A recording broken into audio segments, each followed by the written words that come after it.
All righty. Hello, everyone. This is Dr. Eric Osansky, and thank you for joining me on Facebook. Hope everyone's having a wonderful day or a wonderful evening for those who are in a different country. I guess, certain places in Europe, like UK, I think it's either 5 o'clock or 6. I always forget if it's 5 or 6 hours ahead, but either way, hope you're having a good day or a good evening.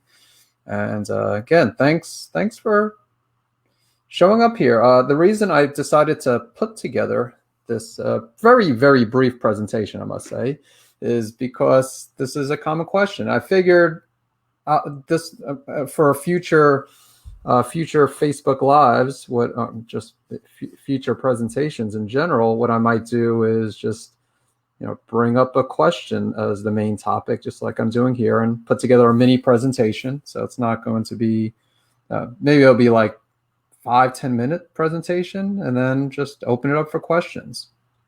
And I think you'll be seeing more of that in the future. So that being said, I would like to make an announcement. So let me go ahead and do that. All right, so for those with hyperthyroidism, I will be having a free 5-day hyperthyroid healing diet challenge. Excuse me. So free 5-day hyperthyroid healing diet challenge, and that will be taking place 2 weeks from this Monday. So Monday, February 1st. And so the way it'll work, if anybody attended my August 5-day challenge on accelerated thyroid healing, what I did, pretty much it's going to be very similar, except obviously the contents won't be the same, but the format will be the same. So every day you will receive a 10 to 20 minute pre-recorded lesson and assignments, and the assignment will be very, very easy. But so the presentation, the goal is to make it short, not too long. This way I want people to take action. And if it's a hour presentation every day for 5 days, that's 5 hours, and a lot of people won't get through it. So I'm at least going to try to stick to 10 to 20 minutes. Sometimes it might go over, but yeah, pretty much I haven't recorded it yet. Haven't recorded the lessons yet, but I do. I have put together, for the most part, most of the presentations. So there will be also live calls on Facebook and Zoom. So again, every day, probably like 6 in the morning my time, the pre-recorded lesson will be released. At least that's how it worked during the August challenge. And so again, regardless of where you live, whether it's United States, Europe, Australia, it doesn't really make a difference. Once you get the recorded lesson, you could watch at your convenience. Now, the live calls, of course, that will vary, like meaning depending on where you live, you may or not be able to attend. So what I decided to do is I'm going to rotate the times to accommodate those in different time zones. And I also did this in August as well. So I am going to, what I think I'm going to do, in August, I just started it out on Facebook, but then I decided just to stream everything from Zoom into Facebook. And so that's yeah, so I'm pretty sure I'm going to do that. So just going to have a Zoom call, stream it into Facebook. I can only stream it into one place. Like this call here is actually going into, when I do StreamYard, which is what I've been doing on Fridays, I have it live streaming to 2 of my pages and my Facebook group. But in this case, it's when I'm in Zoom and live stream to Facebook, I can only pick one. So what I'm probably going to do, let's see what the next, okay, so registration details coming soon. And then, okay, so there will be a dedicated Facebook group, a hyperthyroidism Graves' disease Facebook group. So in August, the way it worked is that at that time, there wasn't a Facebook group, or at least early August. And then I did the challenge. And then I also created a Facebook group for those with Graves and Hashimoto's. And so that was launched during the challenge. And right now it's up to close to 3,000 people, about, I think, 2,900 or maybe a little bit less. But I'm going to do the same thing for this challenge. So I will be creating a new Facebook group focusing on hyperthyroidism, Graves' disease. And So what I most likely will do, it'll probably make sense to, when I do the Zoom calls, to live stream Zoom into the Facebook group, into the new Facebook group, the Hyperthyroidism Graves disease. So if you're watching from the Graves and Hashimoto's Facebook group, it won't be live streamed into that.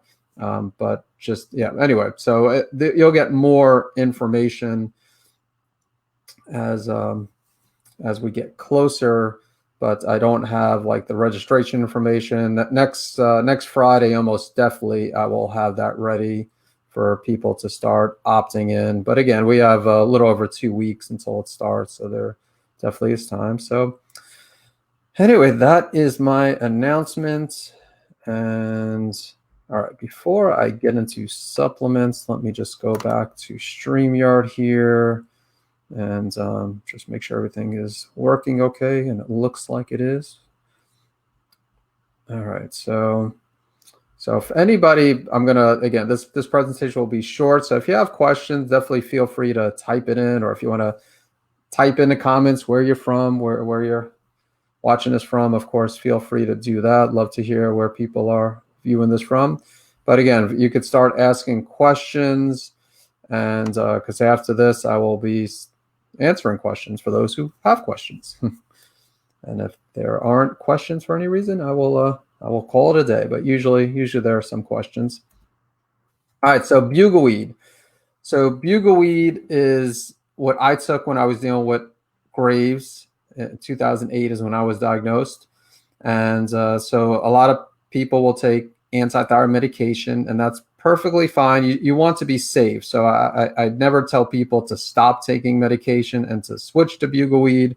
But if someone's not doing anything, especially, then you want to take something. And some people just are so opposed to taking the medication. So I definitely, in that case, would recommend to try bugleweed, which is an herb with antithyroid properties. And I also took motherwort. Motherwort, kind of like a natural beta blocker. So some people with hyperthyroidism are given beta blockers such as propranolol or atenolol. Motherwort's not exactly the same. And of course, keep in mind, bugleweed, motherwort are not as potent as the medications, which good and bad. The good news is that side effects are less common, but they're not effective in everybody. I'd say about 70% of the time they work, but there are some people who do need the medication, which is another reason why you don't want to just stop taking medication and switch to the herbs especially if the medication's working, and if you're not really experiencing side effects. But if someone is not, again, taking meds, or if they're experiencing a lot of side effects, if they're taking like methimazole and they're getting a lot of symptoms, or liver enzymes are really elevated, or low white blood cell count due to the methimazole, some people have white blood cell count even that's low even prior to taking the methimazole or other types of antithyroid medication. But like I said, even if that's the case, I would consult with your doctor. I can't, even in that case, I can't tell you to stop taking the meds and to switch to bugleweed. But so bugleweed, motherwort. So lemon balm, I did not take lemon balm when I was dealing with Graves, but I decided to bring this up because it is commonly taken for those with hyperthyroidism. So when I give lemon balm, it's usually for those having sleep issues. So I usually recommend, like, let's say if I'm recommending bugleweed and motherwort, so I don't always recommend lemon balm, but if someone's having sleep issues, I might say take some lemon balm at night. That's not always going to help with the sleep issues. It depends on what's causing the sleep issues. If it's due to the hyperthyroidism, it might help. It has more of a calming effect, whereas bugleweed definitely has stronger antithyroid properties when compared to lemon balm. There's also L-carnitine. So again, I did not take L-carnitine when I was dealing with Graves' disease, but some of my patients with hyperthyroidism will take L-carnitine. So in higher doses, L-carnitine has antithyroid properties. So the research shows between 2,000 and 4,000 milligrams per day. I commonly give a probiotic, and of course you want to try to do as much through food too. So, of course, feel free to eat fermented foods such as sauerkraut. But I usually do recommend probiotics. And again, I even now I take a probiotic supplement. So I haven't taken bugleweed and motherwort since 2009. So it's been, over 11 years since I've taken those. But probiotics I do take on a wellness basis, and it's something I do recommend for, again, most of my patients. If someone is really gassy with probiotics, if they're having a lot of symptoms like suggestive of SIBO, or maybe they know they have SIBO and they can't take a probiotic, of course, listen to your body. Maybe, if someone has SIBO, for example, we might need to address that first. But some people with SIBO are able to tolerate tolerate probiotics. Digestive enzyme, also something I commonly give. And so these are pretty basic. And then same thing, omega-3 fatty acids. But I mean, they're basic, but they're important. I think it's important to really cover the basics. And a lot of this, honestly, this presentation, I'm not going to go really deep. I'm not going to list like 50 different supplements like that, that sometimes I give, people. So I'm going over ones here, really is the more common supplements I recommend. So, a lot of people are deficient in omega-3 fatty acids. And you could also test, there's a company, Omega Quant, where you could do a fatty acid profile, a full fatty acid profile for just under $100, or you could just do an omega-3 index for, I think, just under $50. So if you want to see what your fatty acids look like. Selenium is also one that I will commonly give to patients as well. And then NAC, or N-acetylcysteine, also to support detoxification. It has other properties too. It could act as a biofilm disruptor. But and sometimes I'll give it for that purpose, but most of the time when I'm giving NAC, it's to help with support detoxification. It's a precursor to glutathione, adrenal support. So I wasn't specific here, just because there are a number of different supplements. Like, if someone has low cortisol levels, I'll give typically licorice root, unless they have high blood pressure, because you don't want to take licorice root if you have high blood pressure. Vitamin C, B vitamins. If someone has high cortisol, then ashwagandha, for example, which is a member of the nightshade family. But if someone's following a real strict autoimmune paleo diet, then maybe they shouldn't take it. But a lot of people do fine with ashwagandha. A lot of people with Graves' and Hashimoto's. Of course, not everyone, but that's the case with pretty much any herb. And phosphatidylserine also is something for higher cortisol levels.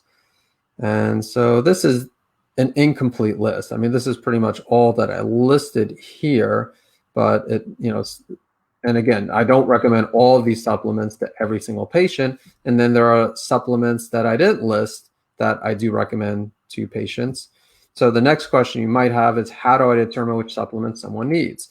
So as far as like bugleweed, motherwort, it depends on what, when they first have their, let's say, their first appointment with me. Again, if they're not taking anything if they're overtly hyperthyroid and not, I mean, some people have subclinical hyperthyroidism where thyroid hormone levels are looking good. TSH might be undetectable though, or on the lower side. So, I mean, I'm not saying I never give bugleweed in those cases, for example, but if someone comes in and their T3, T4 are elevated, TSH depressed, and if they're not taking any antithyroid medication, then typically I will recommend bugleweed and sometimes motherwort. Motherwort, so I didn't take motherwort right off the bat. I just took bugleweed and it did help, but I ended up adding motherwort. Motherwort more is for the symptoms. So a lot of people do take both at the same time, but some will just take bugleweed and see if that helps with the symptoms. And if not, then do what I do and add motherwort. So that's from like a symptom management perspective. And I mentioned the lemon balm, and sometimes I will recommend L-carnitine as well. But and then for most patients, I will recommend to take a probiotic supplement, an omega-3 fatty acid. And then what I really like to do is see some testing. I do like to do some blood tests.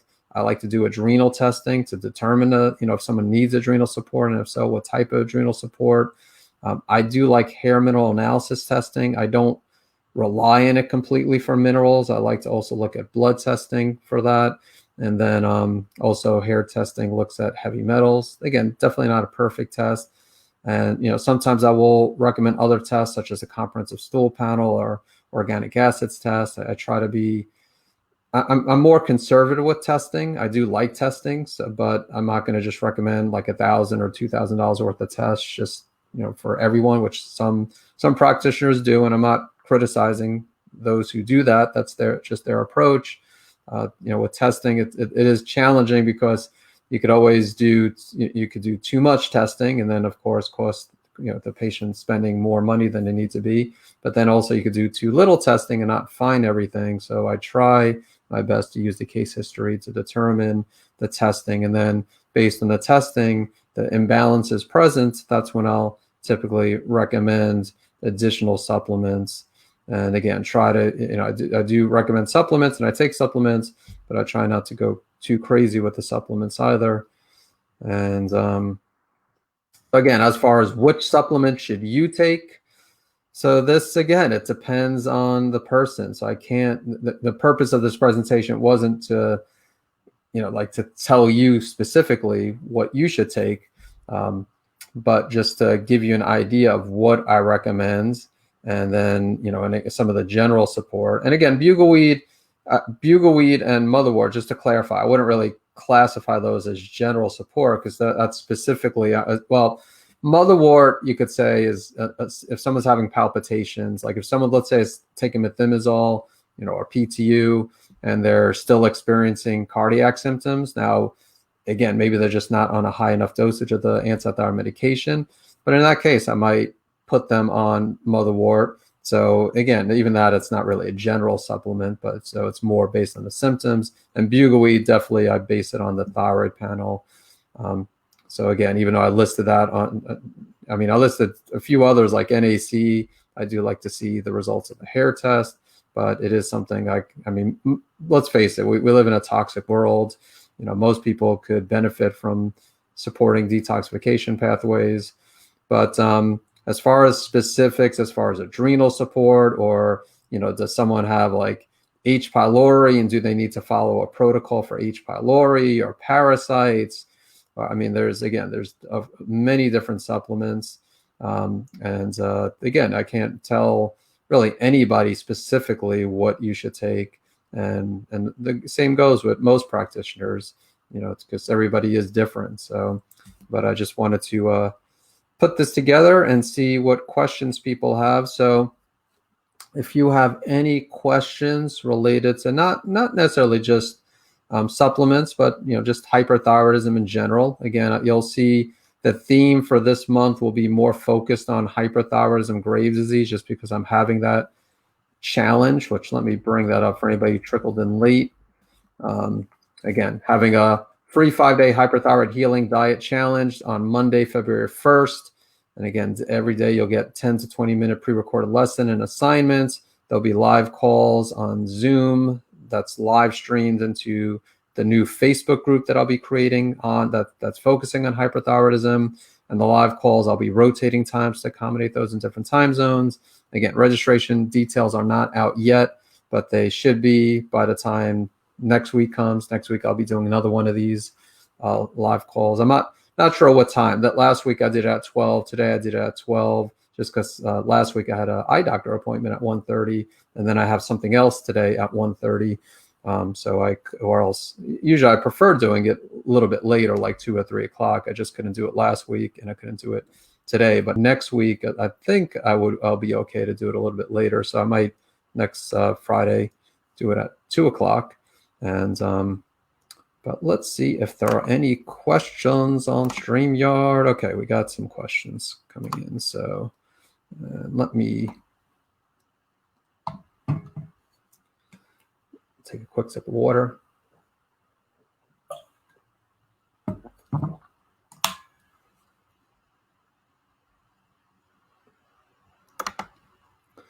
All right, so Stacy, so hope you're doing well today, Stacy. So it looks like you might be experiencing fatigue, because your question is food that helps fatigue due to Graves' disease. So I wouldn't necessarily recommend specific foods like, saying take, avocados and such food for fatigue. What I would say, first of all, with Graves, not everybody experiences fatigue. So, and it's usually not due to the thyroid hormone imbalance. Like with Hashimoto's, hypothyroidism, low thyroid could definitely cause problems with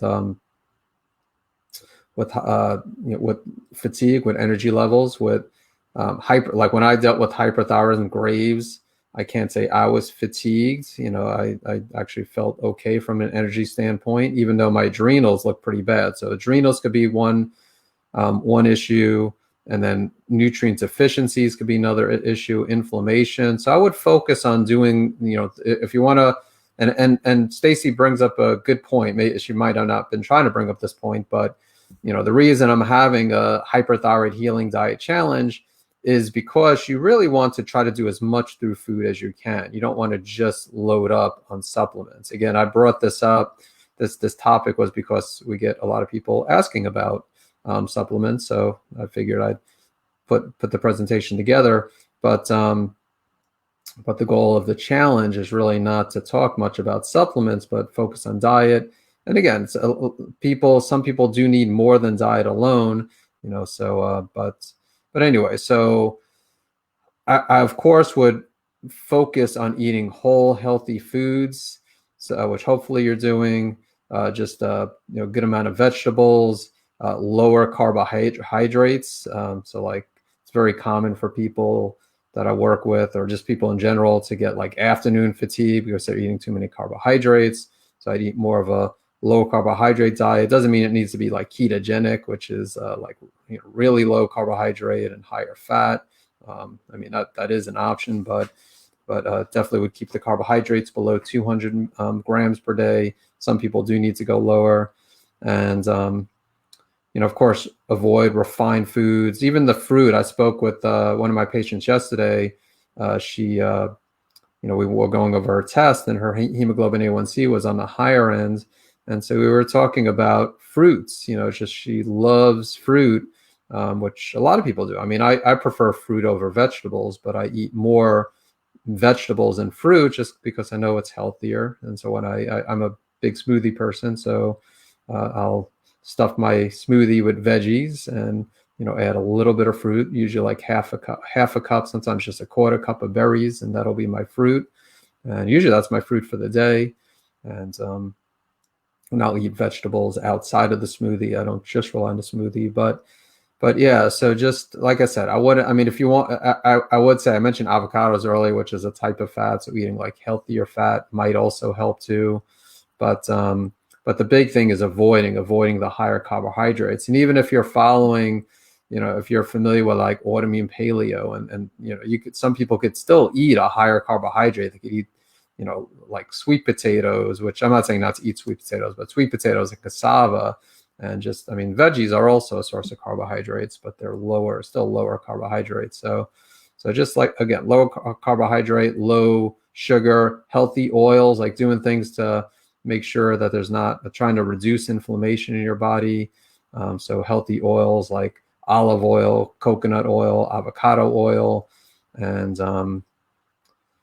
and yeah, so that's those are some recommendations with regards to food. Like I said, no specific recommendations like eat this food, even though I didn't mention avocados, but again, I can't say that if someone eats an avocado per day, that's going to help with the fatigue. If someone has like weak adrenals, we want to address adrenal glands. And again, eating whole healthy foods, blocking out time for stress management, getting sufficient sleep, that could play a big role with fatigue.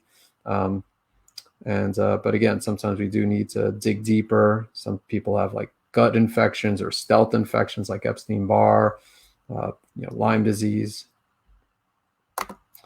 All right, let's see. So Yana says,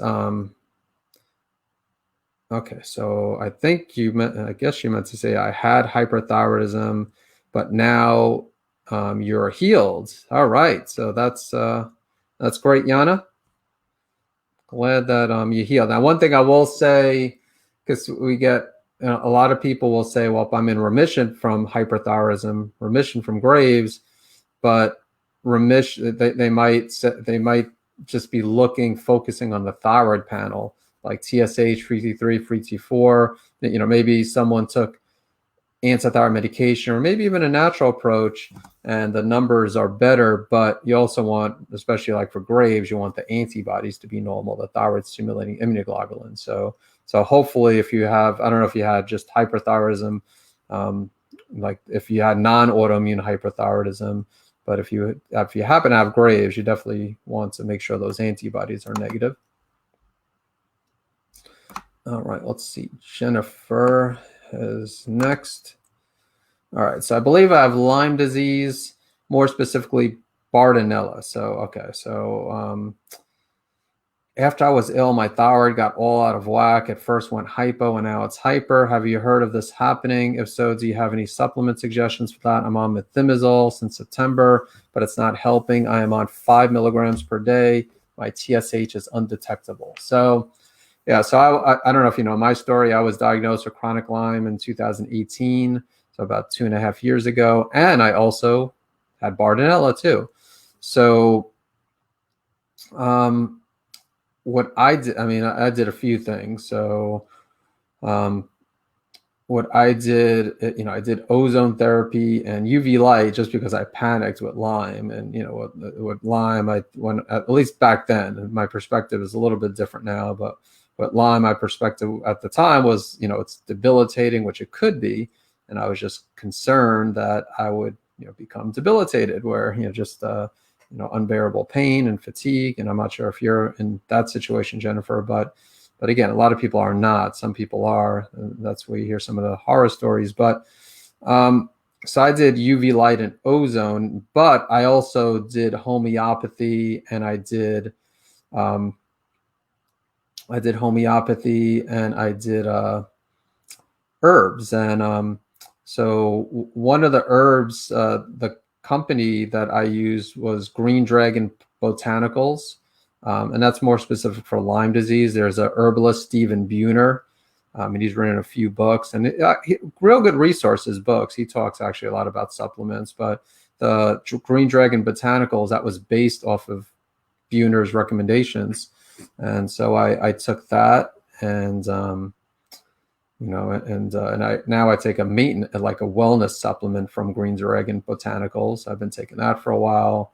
I actually have it right next to me. But I typically take that once a day. And then Bartonella and also Lyme, there's homeopathy. So Bartonella, that's the main thing I did was the homeopathy. There's a company, Desbio, Desbio, and they have a homeopathic protocol. So I did that, and I took a bioactive silver, and and that. Now, I will say, again, I don't consider myself to be a Lyme expert or, Lyme and co-infections. Bartonella is a co-infection of Lyme. So I don't like Epstein-Barr. You can't get rid of Epstein-Barr from the body, at least, at least now, maybe in the future. And I'm pretty sure that's the case with chronic Lyme and maybe even Bartonella. At least that's been my experience when retesting. Now, quite frankly, it's been a while since I retested. But when I retested for Lyme, last retest for Lyme and Bartonella, they were positive. Borrelia was still there. Bartonella was still there. And I feel pretty good. If I didn't know I was diagnosed with Lyme in 2018, I wouldn't know I have Lyme. I don't really feel the symptoms of Lyme disease, and I'm very grateful for that. But every now and then I have some weird symptoms with Lyme. That's just kind of jumps around. But also keep in mind the way I also look at these now, like Lyme, Epstein-Barr, I look at these more as immune system conditions. So we're all going to get exposed to microbes, to infections, to viruses. And, so what I do is just, since being diagnosed with Graves and getting into remission, and since 2009, I've been doing everything I can to improve immune system health. But when I was diagnosed with chronic Lyme, I was looking even deeper, like EMFs, electromagnetic fields, for example, and mold, toxic mold. So even though I thought I was doing a good job, I dug even deeper. So just keep in mind that, just you always want to be improving immune system. And then you also asked, you first went hypo and now it's hyper. Sometimes it fluctuates. Some people have antibodies for Graves and Hashimoto, so that could be a factor. Some people have Hashitoxicosis, where they have antibodies just for Hashimoto's, but then when it damages thyroid gland, the thyroid hormone rushes into the bloodstream, and they're hyper, so they'll fluctuate back and forth. So again, I can't say I have a supplement suggestion specifically for that, because if someone's going back and forth, like if someone's hyper, like if someone has Hashitoxicosis, I'd be cautious about saying take bugleweed, because again, they might only be temporarily hyperthyroid. So in that case, if someone's experiencing like palpitations, might tell them to take motherwort instead, just to help with the symptoms. But again, in that case, in these examples, we'll talk about autoimmunity. So you still want to address the autoimmune component. Good news, 5 milligrams is not a lot. It's a low dose of methimazole, but TSH is still, is undetectable. So it's also possible it might not be enough methimazole, which again, so I'm not sure if that's what your doctor recommended. And then some people do take less than what the doctor recommended, but yeah, anyway, so if like your doctor recommended 10 milligrams or 20 milligrams, and some people do take a lower dose, which I understand. I mean, I can't, tell someone, to, that it's okay to do that. But if someone tells me that they're doing that, that's I understand, because again, I did not take the meds, but I would have if I needed the medication. I definitely would. You want to be safe. That's what I'll say. That just, I was having a conversation with a patient about this, and you don't want uncontrolled hyperthyroidism. You definitely want that to be under control. So, all right, and let's see. So Jennifer has another question here. I do have a functional doctor that advised me I do have Bartonella. I had mold illness too, and she wanted to tackle that before Lyme. My thyroid feels worse than ever now, so I wonder if it's all connected. Yeah, it probably is. I mean, it's probably, again, I'm not sure if she diagnosed you with Graves or Hashimoto's, but it wouldn't be a surprise if that was the case. And, toxic molds could definitely be a trigger. Bartonella, could be a factor. Lyme and co-infections. And again, Bartonella is a co-infection. All right, we have Rose here. So what can I do to help my daughter regulate her period? She is gluten-free and dairy-free. She takes probiotics and prebiotics. She just turned 20 on Monday. We eat healthy. Yeah, it depends on what's going on. It's hard to give general recommendations based on this. So one thing I definitely would look at is thyroid. You're a part of either the Facebook group or the Facebook page, and maybe it's you specifically, Rose, that's dealing with thyroid, and maybe your daughter's not. But even if you don't think she is, I would definitely have to consider having thyroid tested if it hasn't been tested, because that could cause irregularities, whether it's hypo or hyper. I see it with both hypothyroidism and with hyperthyroidism. So that's one thing. Look at thyroid. And then you need healthy adrenals to have healthy sex hormones. So that's another thing that I would look at, is looking at adrenals, maybe doing a saliva test, for example, to look at adrenals. There's also dried urine testing is another option. And, gut health, we can't dismiss gut health and liver health. Liver is important for detoxifying the hormones. So it's great that you're eating healthy. She's gluten, dairy free, which is awesome.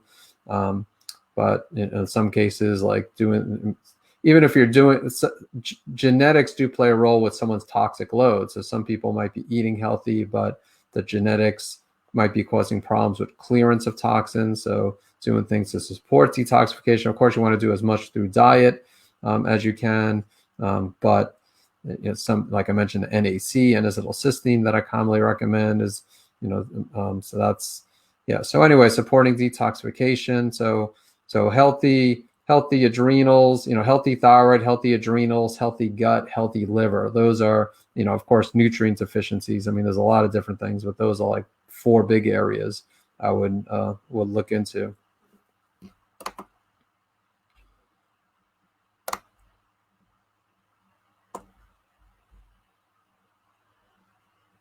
Okay.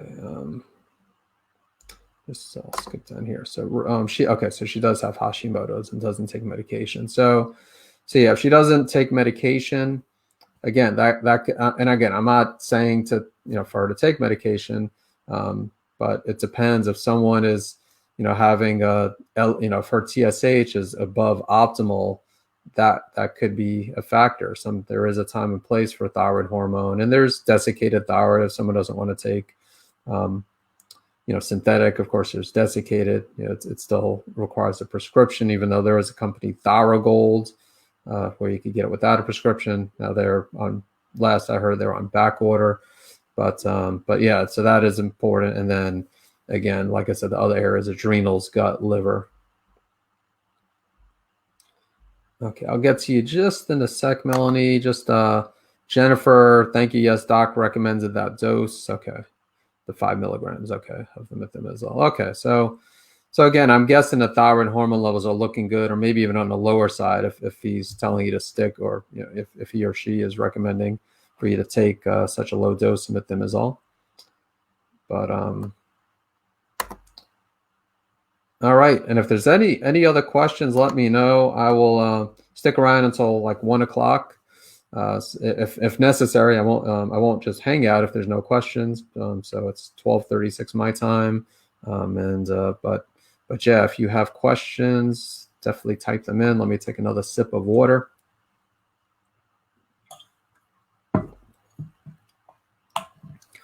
All right, so I was treated for a couple of years for Hashimoto's, and now having a baby, I went into hyperthyroidism. My new endocrinologist I'm seeing says there's no way I'd had a Hashimoto's. Can he have both? I'm wondering, Melanie, if you have Hashitoxicosis. I guess, so to answer your question, you could have, you're not going to have hyper and hypo at the same time. So I have patients that have antibodies for Graves and Hashimoto. So that's a possibility. So I definitely would look at the antibodies. The 3 types of antibodies are for Graves' disease. The more specific antibodies are thyroid stimulating immunoglobulins, or TSI. And if you visit my website, naturalendocrinesolutions.com, let me put that in the chat, naturalendocrinesolutions.com. So if you visit my website and type in anti-thyroid medication, you should see there's an article discussing that, or not anti-thyroid medication, antibodies. Antibodies, there's an article, I think it's called Comparing the Different Types of Thyroid Antibodies. So again, one of them you'll see is thyroid stimulating immunoglobulins. And then there's thyroid peroxidase antibodies, which are common with both Graves and Hashimoto's. And then thyroid globulin antibodies, which are more specific for Hashimoto's.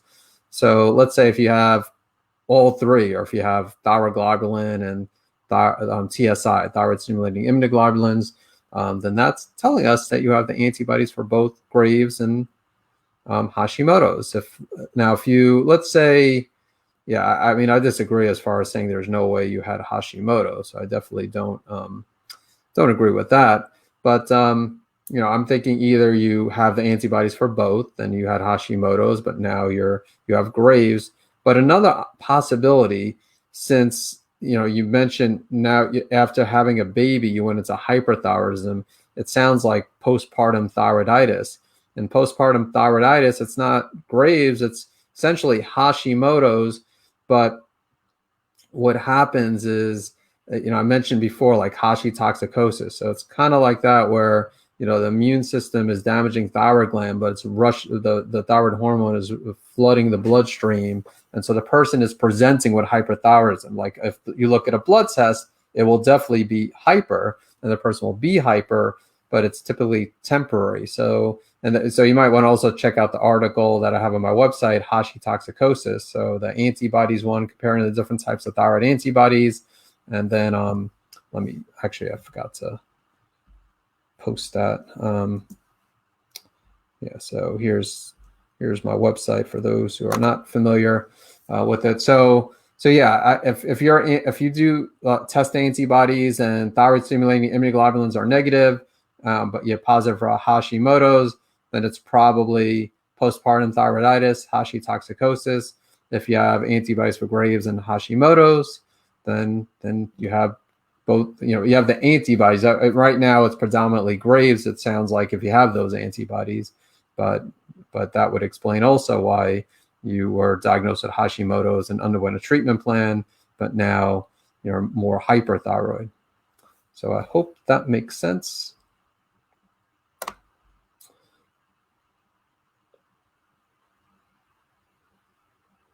Okay. All right. So Rose, thank you. Where do I go to have her gut, liver, adrenals checked? She was diagnosed at 9 years old.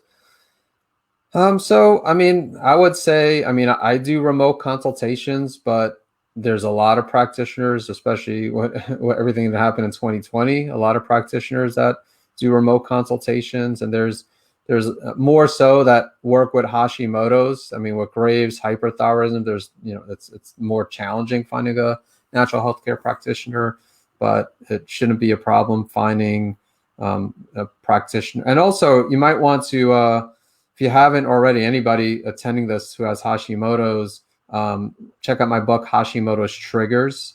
Yeah, I do have, I also will say there's a website I have, understandyourtest.com, where I talk about some of these testing. And you can order tests, but then you also need someone, in my opinion, you would really need someone to discuss the test results with you, or, your daughter. I think she said she's 20, so she's old enough where she could speak with someone on her own, or again, maybe you and her will, either way, you probably want a practitioner to go. So a functional medicine practitioner, like I said, I do work with Hashimoto's patients, but so do a lot of other people, a lot of other practitioners as well. All right, so Dana, I have postpartum thyroiditis. I'm on 120 micrograms of thyroid hormone. Sometimes I feel really yucky and tired. Is there anything I can do to bring my energy level up? Also, what kind of foods can I eat? So, so food-wise, again, everybody's different. I do start my patients off with, like postpartum thyroiditis is essentially Hashimoto's. So Hashimoto's, Graves, I do start people on autoimmune paleo diet, and it's a starting point. And if you're not familiar with that, definitely visit my website and check that out. I do have my challenge coming up that's focusing on diet, but it's more on hyperthyroidism, even though there is some overlap, so you could still attend that. But check out my website, check out my book, Hashimoto's Triggers. I do have an article, not an article, a blog post. I have a chapter of my book, is what I meant to say, on postpartum thyroiditis in my Hashimoto's Triggers book. And then I talk about diet, adrenals, like if you're feeling really tired, adrenals, nutrient deficiencies, of course, thyroid too. 120 micrograms is a higher dose, but are you converting T4 to T3? So I don't know if you also test T3, especially free T3. And at least the United States, I can't say I know all the different reference ranges. I do need to cheat when it comes to ranges overseas, but United States, like if the free T3 is really less than 2.5, less than 3, I would say that's less than optimal. But, once it goes below 2.5, fatigue is more common. So that could be a factor. Thyroid is too low because you're not converting T4 into T3. You might have problems with adrenals. You might have nutrient deficiencies. You could have, like stealth infections I mentioned earlier, like Epstein-Barr, Lyme. So there could be a lot of things, just inflammation, a lot of inflammation. So check out the book, Hashimoto's Triggers. And again, you might also, just like I was telling Rose before, with her daughter, you also might want to work with a healthcare practitioner. And if someone's not in the position to do that, again, try to take advantage, not only these calls as much as you can. There's only so much I could do as far as, obviously I try to answer as many questions as I can, but as far as like giving specific recommendations, I can't really do that. But check out my book, Hashimoto's Triggers. The only downside of that book is it's comprehensive. It's really, really thick book, but it doesn't mean you have to read from front to back. So, but yeah, so check out my website, check out my book, Hashimoto's Triggers, and, of course, continue to take advantage of these calls. All right. Hey, Linda, hope you are doing well. So are thyroid nodules different than Graves, different from Hashimoto's? I think it's not either. Just not clear with its ranks. There's very little information on nodules themselves. So yeah, and I do have some blog posts on my if you just type in nodules. The most recent one, I believe, is 5 things to know about thyroid nodules. But I mean, pretty much are the same with Graves. You know, if someone has Graves, not nodules with Graves, Hashimoto's, they're pretty much the same causes, like problems with estrogen metabolism. Insulin resistance is another potential cause of nodules. Same thing with like goiter, thyroid swelling. They're not necessarily the same cause, but you know, the goiter is a goiter. With Graves, too much thyroid hormone can cause a goiter, and with Hashimoto's, too little thyroid hormone can sometimes cause a compensatory effect and cause a goiter. But either way, you know, thyroid swelling is thyroid swelling, and thyroid nodules are pretty much thyroid nodules, so they don't differ. You know, if someone has Graves compared to Hashimoto's. But thanks for the question again. Definitely feel free to check out the articles on my website.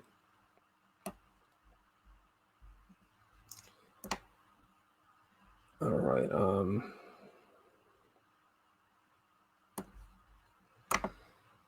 All right, my blood test with my oldest was 95. With my youngest, it was 353.5. So I'm not sure what marker that is. Like, there's a lot of blood tests out there. So I don't know. Are you talking about antibodies maybe? Like postpartum thyroiditis? Maybe those are those TPO antibodies maybe you're referring to? Because, I mean, you know, thyroid hormone, that's too high. TSH, you know, that would be very, very high to have a TSH of 95, let alone 353. So I'm guessing you talk about antibodies, and you know, at least when it comes to TPO antibodies, like the greater the antibodies, that doesn't always correlate with the severity. So, and again, I'm not 100% sure that's what that number is.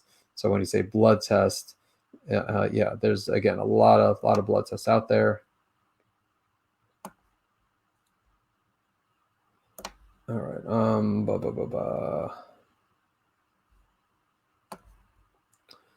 All right. So Melanie, who said that, so she said before that she was diagnosed with Hashimoto's, underwent treatment for Hashimoto's, but now she has hyperthyroidism, and her doctor says that she couldn't have had Hashimoto's. So she's sharing her numbers here. So thank you for actually, like, you know, specifying the markers. So TSI, so those are thyroid stimulating immunoglobulins associated with Graves, 323, definitely high. You know, anything. Depends on the lab, but usually like 120, and different labs have different units too. So for some people, this is like a percentage. Usually it's like 120 to 140. Like if it's like a greater than 120% or greater than 140%, someone will be positive. If it's over 300, thyroid eye disease is more likely. Doesn't mean it's going to happen, but greater concern. And then there are other units. I think it might be IUs per milliliter, but I'm not sure. But you might see like ranges like 0 to 0.55 for TSI.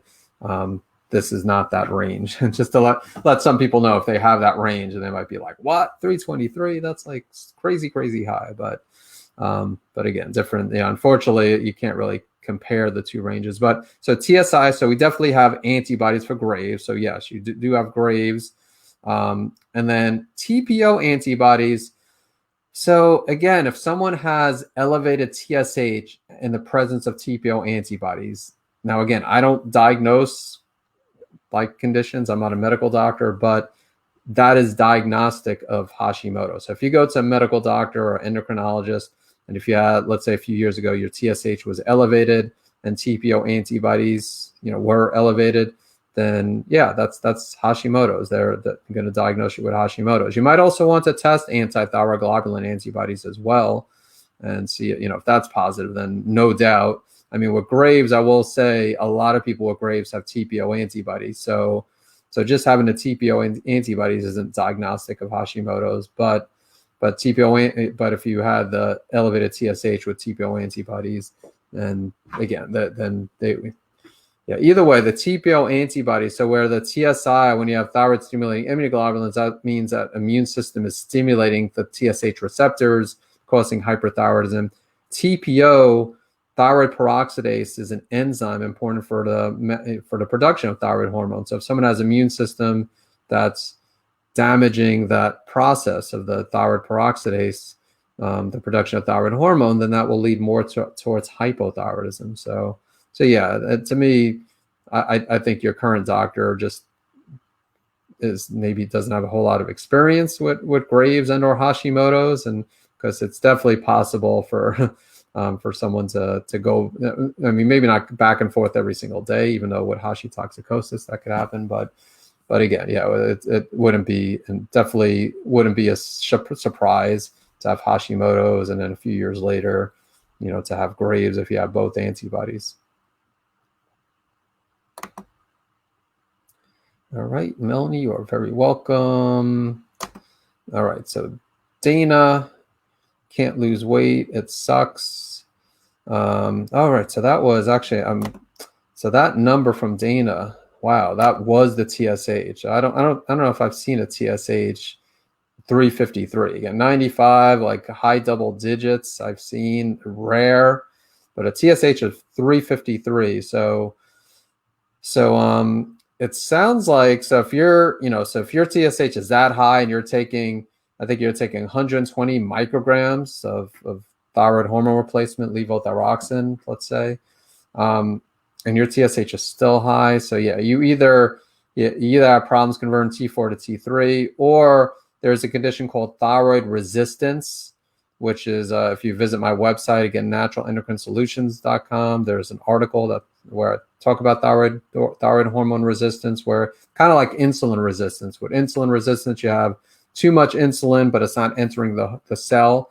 And with thyroid hormone resistance, it's the same thing, where you have plenty of thyroid hormone, but it's not entering the cell. So check out that article, because it's that if you have TSH that high and thyroid hormone resistance, let's say, or maybe T3 is really low, but I'm thinking maybe thyroid hormone resistance with the TSH being that high. And again, that wouldn't be surprising that you don't feel well and you're feeling fatigue. So that really does need to be resolved. And again, you might need to see a functional medicine practitioner, because really with a regular doctor, well, I'll say one other thing, but with a regular doctor, sometimes they will just keep on saying, okay, well, let's increase the dose of thyroid hormone. Another thing also you might want to consider, and again, running this by your doctor or endocrinologist, is pituitary. So if TSH is that high and you're taking a high dose of thyroid hormone replacement, there could be some pituitary issues as well, like a pituitary adenoma, for example, which is a benign tumor. Again, my goal is not to stress you out and say that's what you have, but if someone's having TSH this high, and then, okay, in the past it was 353, so not currently. So, all right, so, yeah, like I said, I would check back, I would look at free T3, and then, if TSH is high and, free T4, especially if it's normal or on the higher side, then that's a sign of thyroid hormone resistance. But again, it could also be like a pituitary adenoma, so you definitely would want to get that ruled out.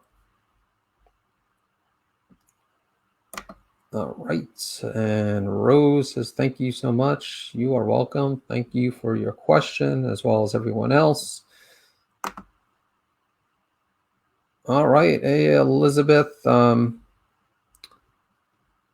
good to see you on here. I'm going to take a quick sip of water. I'm going to go like another 5-6 minutes, and then I'm going to call it a day. But I will be on next Friday. I'll be on probably a little bit later. I'm not 100% sure. I announce it the day before, usually. So keep an eye next Thursday. But I'm thinking maybe 2 o'clock next Friday. So Elizabeth says, speaking of antibodies, my thyrotropin receptor antibodies, TSH receptor antibodies, was usually in the 36 range. The last 2 tests, the number has lowered from 13.6 in August to 11.20 in November. Is that a good sign that I might be on my way to my thyroid healing? That is a good sign. Yeah, I would say that is good. I mean, still too early to tell, but yeah, and thyrotropin, TSH receptor antibodies, TSI, thyroid stimulating immunoglobulins, that's a type of TSH receptor antibody. So some doctors will test the TSH receptor antibody and not the TSI. And so I think the range for that, again, I don't know the units, but I think most labs use a range between like 0 and 1.75. So, 36, in the 36 range would be kind of high. Even, what you have now is definitely well above the range, but it is a good sign that they're heading in the right direction. Antibodies are complex. Like with Graves' antibodies, usually with all antibodies, you want to see, in a perfect world, you want to see them gradually decrease and then normalize.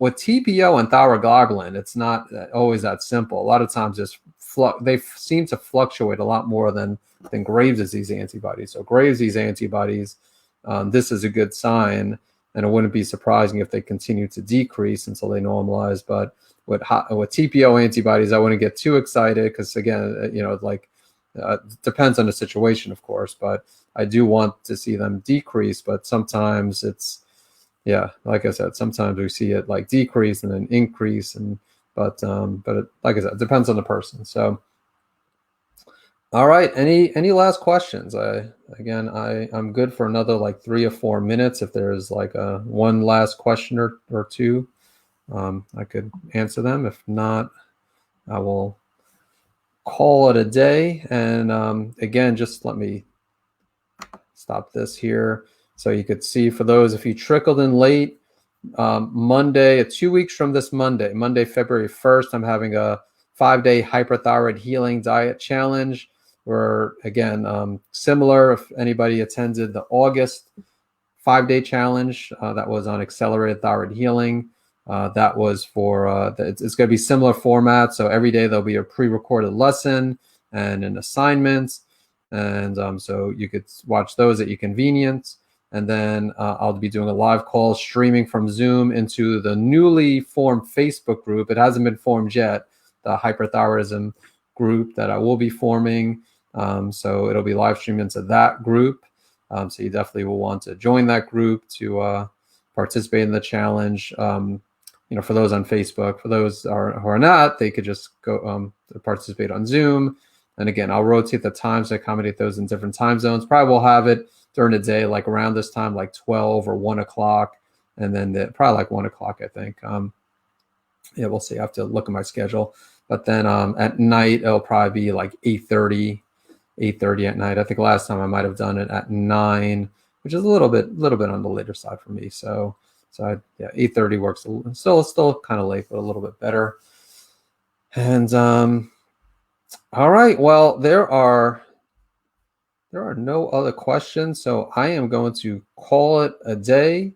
Hope everyone has a wonderful Friday. Let me stop the share here. So I hope everyone has a wonderful rest of your day, a wonderful week ahead, or weekend ahead, I should say. So wonderful day, wonderful Saturday and Sunday, and hope to catch some of you on next Friday. I'm also having, for those on my email list, I'm actually doing a Zoom call, Zoom live streaming to YouTube tomorrow. So you should be getting an email soon on that. So, and that's going to be another hyperthyroid chat.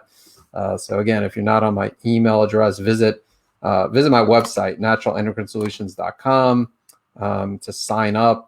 You could, it'll prompt you to sign up to get on my email list, and you'll get a free copy of my guide.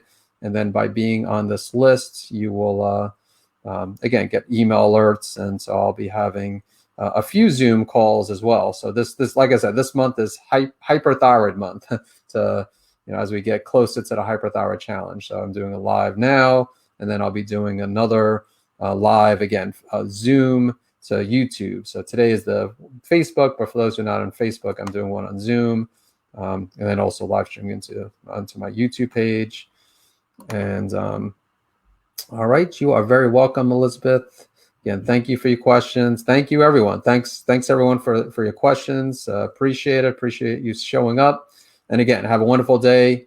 Great weekend ahead. And maybe catch some of you tomorrow during the Zoom call or on YouTube. Natural Thyroid Doctor. That's my channel. And if not, maybe I'll catch you next Friday on another Facebook Live. All right. Again, take care, everyone. Have a great day.